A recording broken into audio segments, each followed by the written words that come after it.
Number one అంటారు. అసలైన number one Guru Kashi university.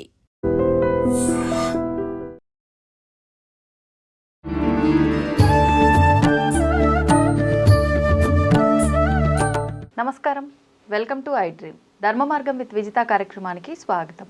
ప్రస్తుతం మనతో పాటు ఉన్నారు ప్రముఖ జ్యోతిష వాస్తు పండితులు, లలిత ఉపాసకులు శ్రీ శ్రీ శ్రీ నానాజీ పట్నాయక్ గారు. ఇప్పుడు గురుగారితో మాట్లాడదాం.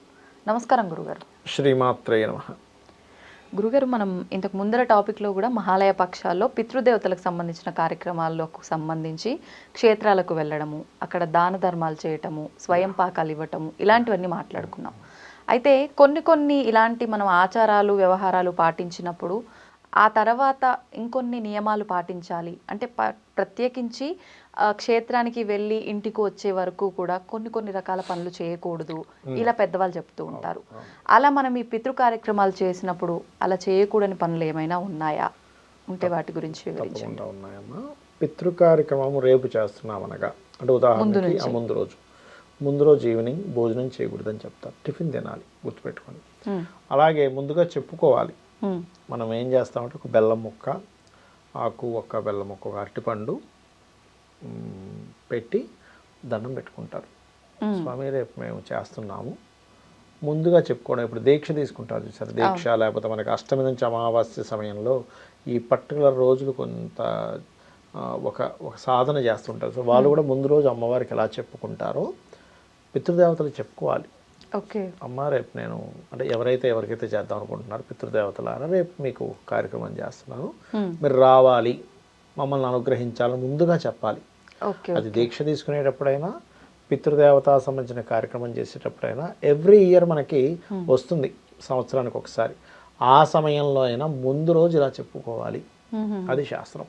ఓకే ఏమని చెప్పుకుంటారు అంటే చక్కగా మీరు ఒక బెల్లం ముక్క, ఆకు ఒక్క, అరటిపళ్ళు ఇవన్నీ పెట్టి ఓ 2 పుష్పాలు కూడా పెట్టి భక్తి శ్రద్ధలతో నిజంగానే పితృదేవతలను పిలుస్తున్నామనే భావంతో నమస్కారం చేసుకొని రేపు ఇలా చేయబోతున్నాం, మమ్మల్ని అనుగ్రహించండి. ఎందుకంటే మనం ఏమనుకుంటామంటే మనం ఏదో చేసేస్తున్నాం అనుకుంటాం. కాదు, మీరు ఒక పూజ చేసినా, ఒక క్షేత్రానికి వెళ్ళినా, ఒక పితృదేవతా కార్యక్రమం చేసినా, ఒక దానం ధర్మం చేసినా, ఒక స్మరణ చేసుకోవాలన్నా దేవతా అనుగ్రహము పుణ్యము లేకపోతే మనం చేయలేం.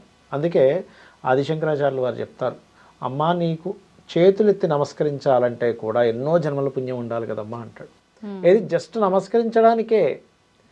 మనం పూజలు హోమాలు యజ్ఞాలు పక్కన పెట్టండి, జస్ట్ నమస్కరించుకోవడానికి ఎన్నో జన్మల పుణ్యం ఉంటే కానీ మనం నమస్కరించుకోలేం. వాళ్ళ ఆజ్ఞ ఉంటే కానీ మీరు చేయలేరు. కొన్నిసార్లు చూడండి, అయ్యో నేను పలానా పూజ అనుకున్నా, మిస్ అయింది. ఎందుకు మిస్ అయిందంటే వాళ్ళ అనుగ్రహం లేదు అక్కడ. అలా ముందు రోజు అనుకోవాలి. అయితే ఇలా అనుకోని చేసినప్పుడు ఉండేటువంటి భక్తి కానీ శ్రద్ధ కానీ వేరుగా ఉంటుంది మనకి. అంటే వాళ్ళకి సంబంధించిన పూజ చేస్తున్నప్పటికీ వాళ్ళ అనుమతే ముందుగా తీసుకోవాలి. వాళ్ళు ఫస్ట్. ఇప్పుడు అంతదాకా ఎందుకండి, మీరు ఒక ఆఫీస్కి వెళ్ళారు, మనం నాక్ చేస్తామా? ఖచ్చితంగా మే ఐ కమ్ అంటామా? అంటాం. వాళ్ళ అనుమతి తీసుకుంటున్నాం లేదా? మరి మనుషులమే అన్నప్పుడు మరి వాళ్ళు పితృదేవతలు కాబట్టి ఖచ్చితంగా చేయాలి. దానివల్ల ఫలితం చాలా బాగా వస్తుంది. ఎందుకంటే మీరు ముందు రోజు నైట్ నుంచే, ఈవినింగ్ నుంచే మీరు ప్రిపేర్ అయి ఉన్నారు. అదొకటే కాకుండా మీరు ఫుడ్ ఒకటి, రాత్రి సమయంలో తెల్లవారుజామున మీరు ఆ కార్యక్రమం చేస్తున్నారు అనగా రతిలో పాల్గొనకూడదు భార్యతో కూడా. ఇది నియమం. ఇది ఆ రోజు పాల్గొనరు, చేసిన రోజు కూడా పాల్గొనరు. ఇక్కడ చాలామందికి ఏమంటే ఫుడ్ విషయంలో మరి టిఫిన్ తినమన్నారు కదా ముందు రోజు, తర్వాత మేము నాన్ వెజిటేరియన్ తినొచ్చా అనేటువంటి సందేహం కూడా ఉంటుంది కొంతమందికి. నాన్ వెజిటేరియన్ సంబంధం ఏమీ లేదు. ఇంకా చెప్పాలంటే కొంతమందికి మాంసం ఇష్టం అనుకోండి, బాగా మాంసం కూడా వండి పెడతారు. తెలుసా మీకు? పితృదేవతలు వండి పెడతారు. కాబట్టి దానికి ఏం సంబంధం లేదు. మీ యొక్క దీని పరంగా మీరు తింటారు అనుకుంటే పెట్టచ్చు. తినని వాళ్ళు కూడా కావాలని పెట్టమని నేను చెప్పట్లే. తినని వాళ్ళు గారెలు పెడతారు. గారె is equal to non vegetarian. ఇప్పుడు వాళ్ళ యొక్క సాంప్రదాయం పరంగా వాళ్ళు పెడుతున్నారు. వాళ్ళదేదో వేరే రకరకాలు ఉన్నారుగా మనకి, వాళ్ళు పెట్టచ్చు, తప్పేం లేదు. మీరు ఎవరైతే తినరో, ఓహో పెట్టాలేమో ఇప్పుడు మనం మాంసం పెట్టాలని రూల్ ఏమీ లేదు అంటే ఈ క్లారిటీ ఇస్తున్నాయి. ఇప్పుడు గారెలు పెడితే కూడా మినుములు ఈజ్ ఈక్వల్ టు మాంసం అనమాట, అవి చేయొచ్చు. అలాగే కొంతమంది క్షేత్రాలకు వెళ్తారు. క్షేత్రాలకు వెళ్ళి ఇంకొంతమంది చెప్తాను చూడండి, ఇప్పుడు సంవత్సరీకం చేస్తారు కదా, చేసినప్పుడు మళ్ళీ బయటికి వెళ్ళి వచ్చాక స్నానం చేయాలంట. స్నానం చేయాలని ఎక్కడా లేదు, అంత భయపడిపోవాల్సిన పని లేదు. ఎప్పుడంటే ఈ 11 రోజుల కార్యక్రమం ఉంటుంది చూసారు, అప్పుడు మాత్రమే శ్మశానానికి వెళ్ళి పిండ ప్రదానాలు చేసినప్పుడు, లేదా అక్కడ నుంచి కొన్ని అస్థికలు తీసుకొని కొండ కట్టినప్పుడు అప్పుడు మాత్రమే స్నానం చేయాలి. కానీ సంవత్సరం చేసేటువంటి దాంట్లో చాలామంది ఏం చేస్తారంటే, ఇప్పుడు ఆ పిండ ప్రదానాలు చేస్తారు చూసారా, వాటిని తీసుకొని ఆవుకో లేకపోతే నీటిలోన కలిపినప్పుడు మళ్ళీ ఇంటికి వచ్చి వెంటనే స్నానం చేస్తారు. చేయాలని ఎక్కడా లేదు. ఓకే, కొన్ని వాటిలో ప్రక్షిప్తాలు ఉన్నాయి రాసింటే మనం ఏం చేయలేం, కానీ అలాగే అక్కర్లేదు. కాలు కడుక్కొని చక్కగా ఇంట్లో మళ్ళీ దాన్ని కాకి పెట్టి తర్వాత తింటారు. అయితే ఇక్కడ మనకి మొన్న ఒక సినిమా వచ్చింది, అదేది బలగం సినిమా. అందులో కాకి తినకపోతే బాధపడ్డాం. అవును, అది ఎందుకంటే కాకి రూపంలో వాళ్ళు వచ్చి స్వీకరిస్తారు అనేటువంటిది ఉంది. కానీ ఇప్పుడుండే సిటీ కల్చర్లో పాపం కాకులు తగ్గిపోయాయి. అవును, మీరు బాధపడకండి. నేనేం చెప్పేది ఏంటంటే, పాపం ఆ సినిమా తర్వాత నన్ను చాలామంది అడిగారు, ఏమండి మరి కాకి తినకపోతే పరిస్థితి ఏమిటి, మేము పెట్టినప్పుడు కూడా రాలేదండి, ఇప్పుడు మరి పరిస్థితి ఏమిటని. నేను ఒకటే చెప్తాను, కాకులు బాగా తిరిగే ప్రదేశం ఇక్కడ ఉంది, మీ ఇంటి మీద కాదు, అక్కడ తీసుకెళ్ళి పెట్టండి, తప్పేం లేదు. ఇప్పుడు మేమేం చేస్తాం, ఇప్పుడు నేనున్నా మా ఇంటి దగ్గర పెద్దగా కాకులు రావు, మేమున్న ఇంటికి కొంచెం రైల్వే స్టేషన్ దగ్గరలో బోల్డ్ అని కాకులు ఉంటాయి, అక్కడ తీసుకెళ్ళి పెట్టేస్తాను. ఇంటి మీదే పెట్టాలని రూల్ ఏం లేదు. మీరు అక్కడ ఇప్పుడు ఇదేమిటి, మీకు ఆ పక్షికి పెట్టాలి, కర్మకారకుడు శని యొక్క వాహనం కాకి ఒక ఇది ఉంటుంది. ఎలా అంటే మనం ఇచ్చేటువంటిది పితృదేవతలకు అందించేటువంటి ఒక వాహికంగా చూస్తాం మనం. ఆ రకంగా చేయొచ్చు. లేదు మీకు దగ్గరలో ఏమీ లేదు, మీరు నమస్కరించుకుంటే ఇంకొక ఏదైనా రూపంలో వచ్చి స్వీకరిస్తుంది. మీకు కనబడేటువంటి ఫామ్లోనే వచ్చి స్వీకరించాలని రూల్ లేదు. ఇప్పుడు భగవంతుడికి మనం నైవేద్యం పెడతామమ్మా, అక్కడికి వచ్చి ఏదో జీవి వచ్చి తినాలని రూల్ లేదుగా. మరి కళ్ళతో చూసి తీసుకుంటాడుగా భగవంతుడు, పరమాత్మ ఎలా అయితే తీసుకుంటాడు అలాగే పితృదేవతలు కూడా వాళ్ళు వచ్చి అక్కడికి వచ్చి వాళ్ళు చూశారంటే వాళ్ళు స్వీకరించినట్టే. అది ఇంకో జీవి రూపంలో అది వెళ్తుంది, అందుకేం ప్రాబ్లం లేదు. ఓకే, కానీ మీరన్నట్టు చాలా మంది అక్కడక్కడే తిరుగుతుంటాయి కానీ ఏది కూడా కనీసం టచ్ చేయలేదు. అంటే ఆయన ఆత్మ ఇంకా ఇక్కడే తిరుగుతోంది, ఏదో ఉంది. మీరు చాలా మంచి ఒక రకమైన ప్రశ్న వేశారు చెప్పాలంటే. ఇప్పుడు ఎలా అంటే, ఇంట్లో అన్నదమ్ముల మధ్యని ఇప్పుడు చనిపోతారు కదా, వాళ్ళు ఏం ఎక్స్పెక్ట్ చేస్తారంటే ఇంట్లో వాళ్ళందరూ హ్యాపీగా ఉండాలని ఎక్స్పెక్ట్ చేస్తారు. ఇంట్లో ఎప్పుడైతే వాళ్ళ సంతానం ఆస్తుల కోసం కొట్టుకోవడం, అనవసరమైన మనస్పర్ధలతో ఇదవుతుంటే కూడా వాళ్ళు వచ్చి ముట్టుకోవడం, వచ్చి ఏంటి దుర్మార్గులు ఇలా తయారయ్యారంటే. ఏదేమైనా అందరూ కలవాలి ఆ సమయంలో. సరే మీకు ఎన్ని మనస్పర్ధలు ఉన్నాయన్నా ఆ యొక్క సంవత్సరీకం వచ్చేసరికి అందరూ మర్చిపోయి నార్మల్గా కలవగలగాలి.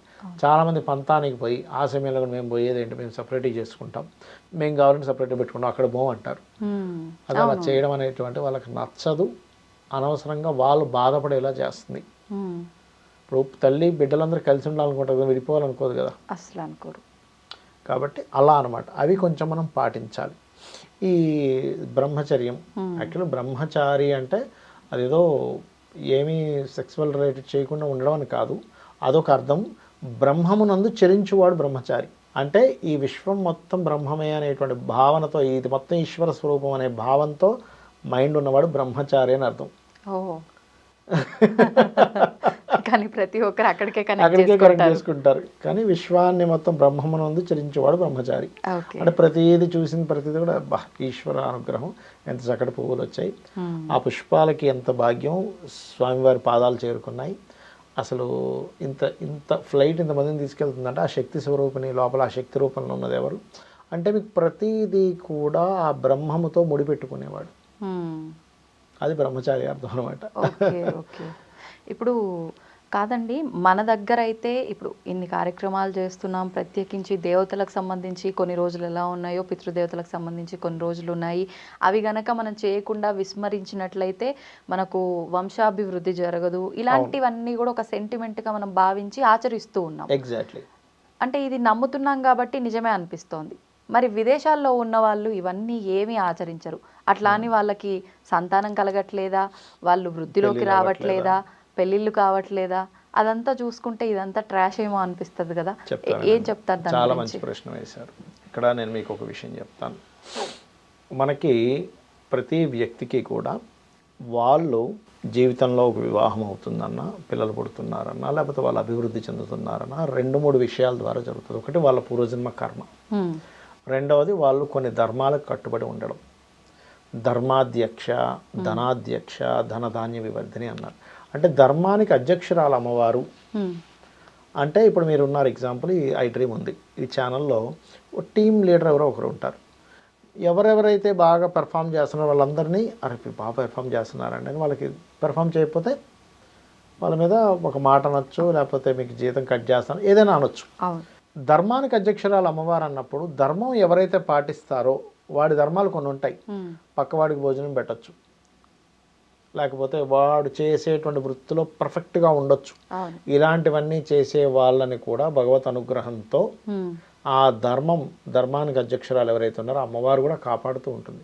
కాకపోతే మన యొక్క విజ్ఞానం ఏదైతే ఉందో మన ఋషులు మనకు అందించింది ఏంటంటే అసలు మొత్తం ప్రపంచం మొత్తం ఫస్ట్ ఇది పాటించేది, మొత్తం ప్రపంచం వరల్డ్ మొత్తం పాటించేది. కాలక్రమేపీ తగ్గిపోయింది, కాలక్రమేపీ అంతరించుకుంటూ వెళ్ళిపోయాయి. కానీ మన ఇండియాలో మాత్రం ఇది ఒక వ్యవస్థ ఉంది. పితృదేవత వ్యవస్థ అనేటువంటిది ఒకటి ఉంది, దేవతల వ్యవస్థ అనేటువంటిది ఒకటి ఉంది, దేవతా విజ్ఞానం ఒకటి ఉంది, పితృదేవత జ్ఞానం ఒకటి ఉంది అనేటువంటిది మనం దాన్ని చేసుకుంటూ వెళ్తున్నాం. వాళ్ళకి ఏంటంటే పూర్వజన్మ పుణ్యం వల్ల వాళ్ళ జీవితాల అభివృద్ధిలోకి రావడం, ఈ జన్మలో చేసుకున్న కొన్ని పుణ్యాల వల్ల, కొన్ని ధర్మాల వల్ల, ధర్మం వల్ల కూడా వాళ్ళకి కలుగుతూ ఉంటుంది. ఎందుకంటే ధర్మానికి అధ్యక్షురాలు అమ్మవారు కాబట్టి. ధర్మ అర్ధ కామ్య మోక్షాలు అంటాం, చతుర్విధ పురుషార్థాలు అంటాం.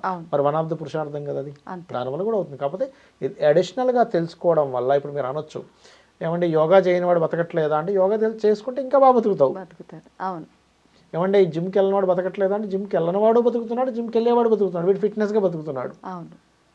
హెల్దీ లైఫ్ స్టైల్ ఉంటుంది. ఏమండి కాయగూరలు తినేవాడే బతుకుతున్నాడు, నార్మల్ చికెన్ తినేవాడు కూడా బతుకుతున్నాడు అంటే వీడు ఇంకొంచెం హెల్తీగా బతుకుతాడు. అంతే, అంతకు మించి ఏం లేదు అక్కడ. అంటే చిన్న చిన్న వ్యత్యాసాలతో చిన్న చిన్న వ్యత్యాసాలతో ఇక్కడ ఏంటంటే మన ఇండియా కానీ మన సనాతన ధర్మం కానీ ఏంటంటే మనం అసలు ఎలా బ్రతకాలని చెప్పేటువంటిది ఇది.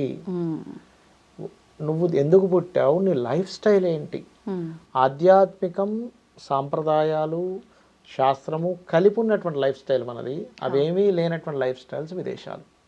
ఓకే, ధన్యవాదాలండి. శ్రీమాత్రే నమః.